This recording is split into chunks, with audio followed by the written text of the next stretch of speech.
Azlan Johar diambil tindakan direhatkan daripada mengulas sukan World Cup gara-gara menyertai parti politik PAS baru-baru. Reformasi apa sebenarnya yang mereka laungkan kalau dah jadi kerajaan pun tapi masih buat perkara yang lama?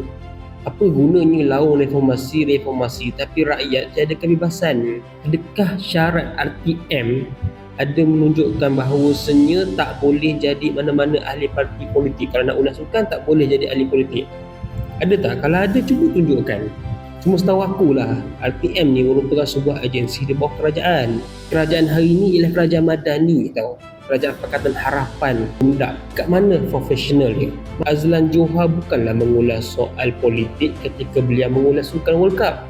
Tapi dia ambil tindakan sehingga merehatkan beliau daripada mengulas sukan disebabkan baru-baru ini dia menyertai PAS. Jadi mana reformasi yang dilaung-laungkan? Kalau cikgu-cikgu sokong PAS, cikgu kena tindakan tukar sekolah, pindah sekolah jauh-jauh pendalaman, padahal cikgu kerja macam biasa je. Tu dulu, takkan kali ni benda yang sama dibuat?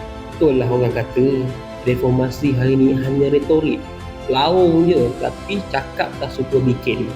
Kalau macam ni sikapnya, jangan tanya kenapa kerajaan madani Pakatan Harapan akan menjadi pembangkang di kemudian hari, sehingga menyebabkan rakyat muak dengan kerajaan hari ini. Betul tak?